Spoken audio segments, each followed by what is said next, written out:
జై హింద్ మిత్రులారా, నా పేరు మధు.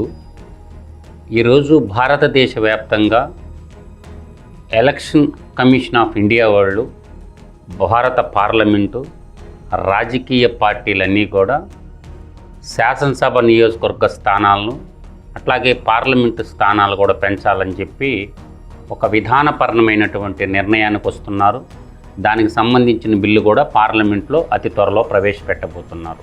ఈ డీలిమిటేషన్ జరిగేటప్పుడు దక్షిణ భారతదేశం అని, ఉత్తర భారతదేశం అని చెప్పి ఈ మధ్య మనం మీడియాలో చాలా వార్తలు చూసాం.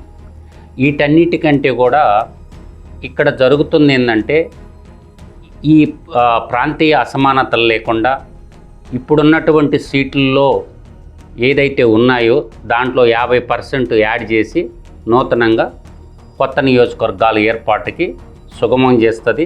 అదేవిధంగా ఎస్సీ ఎస్టీ రిజర్వ్డ్ నియోజకవర్గాలు కూడా వస్తాయి.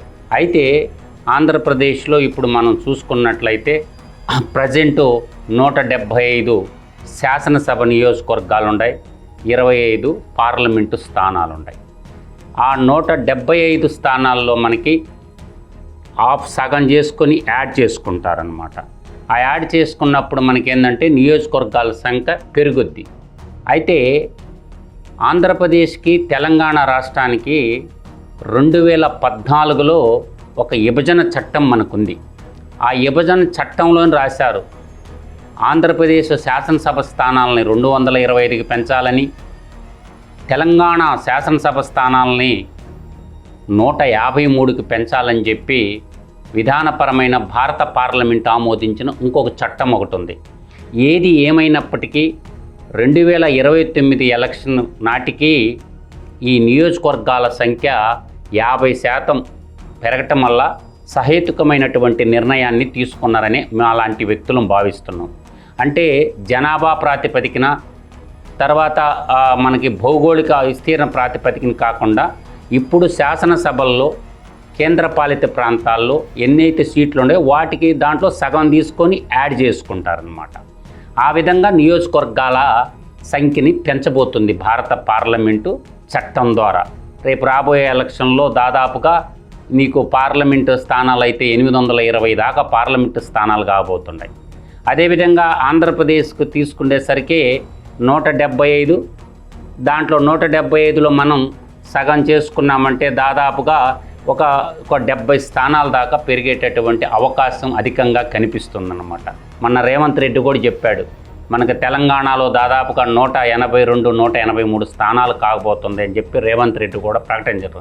యాక్చువల్గా ఏంటంటే ఆఫ్ చేసుకున్నప్పుడు అక్కడ కూడా పరిస్థితి అదే విధంగా ఉంటుంది, ఇక్కడ కూడా ఉంటుంది.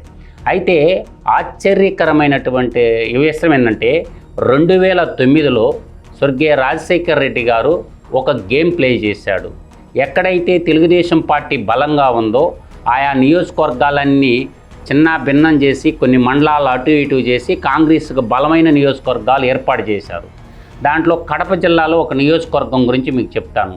నాడు బద్వేలి జనరల్ సీటుగా ఉంటే దాన్ని ఎస్సీ చేశాడు. ఎస్సీ చేసి దాన్ని కాంగ్రెస్కి కంచుకోటగా మలచడం జరిగింది. కాకపోతే నువ్వు చూపించిందే నీరజాక్ష అని ఈ కూటమి ప్రభుత్వము రేపు రానున్న ఎలక్షన్లో పులివెందల నియోజకవర్గాన్ని, పొంగనూరు నియోజకవర్గాన్ని, ఈ 2 నియోజకవర్గాల్ని ఎస్సీ చేయబోతుంది. నాకున్న ప్రాథమిక ఇన్ఫర్మేషన్ చెప్తున్నాను ప్రజలకి. ఈ 2 ఎస్సీ అయిపోయినప్పుడు పొంగనూరు పెద్దిరెడ్డి రామచంద్రారెడ్డి నియోజకవర్గం ఏంటి, జగన్మోహన్ రెడ్డికి నియోజకవర్గం ఏంటి అనేటటువంటి మీమాంసలో పడిపోతాడు. జగన్మోహన్ రెడ్డికి నియోజకవర్గం ఏముంది, అటు పోతే జమ్మలమడుగన్నా వెళ్ళాలి. జమ్మలమడుగులో ఆదినారాయణ రెడ్డి ఉన్నాడు. ఇటు వచ్చి మేనమామ నియోజకవర్గమైనటువంటి కమలాపురం అన్నా రావాలి. కమలాపురం మేనమామని ఏ విధంగా సర్దుబాటు చేస్తారు. లేదంటే ధర్మవరం పోవాలి. ధర్మవరం విజయమ్మ గారి సొంత స్వగ్రామం ధర్మవరం, అనంతపురం జిల్లా.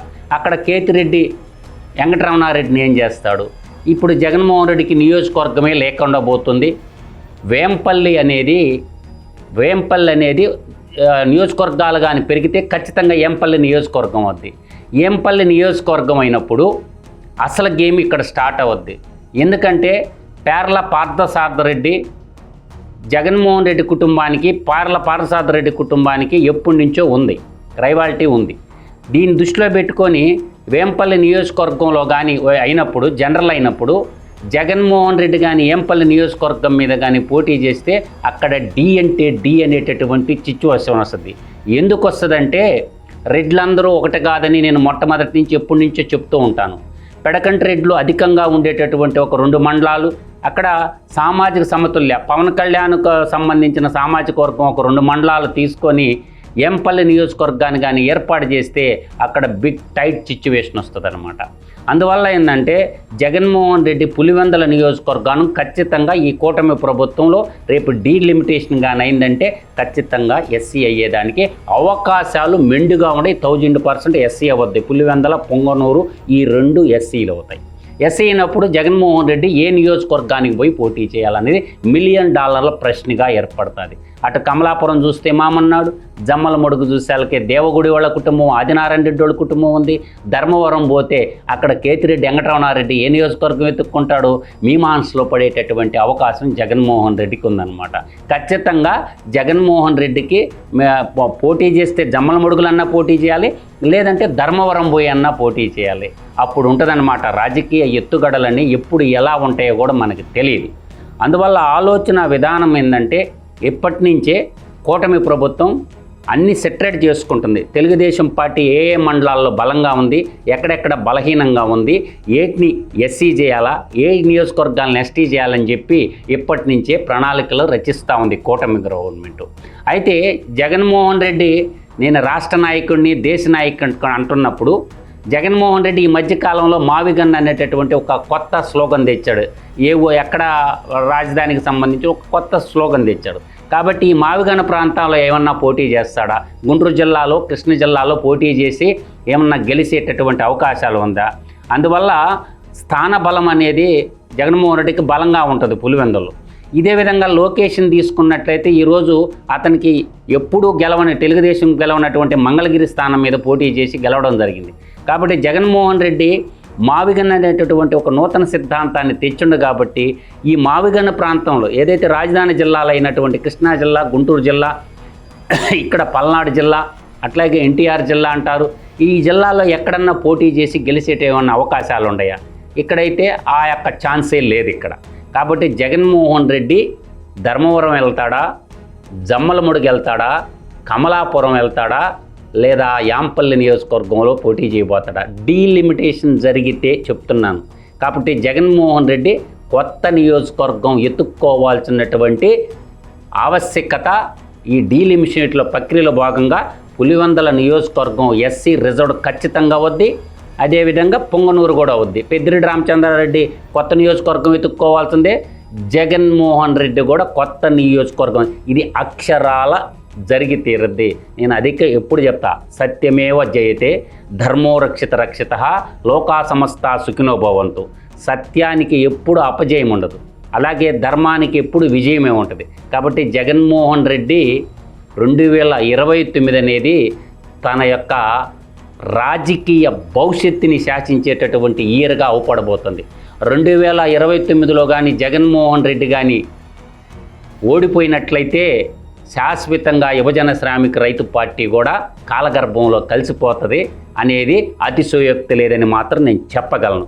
2029 అనేది జగన్మోహన్ రెడ్డి యొక్క రాజకీయ భవిష్యత్తుని శాసించబోతుంది. కాబట్టి వెయిట్ అండ్ సీ. మరో అంశంతో మళ్ళీ కలుద్దాం.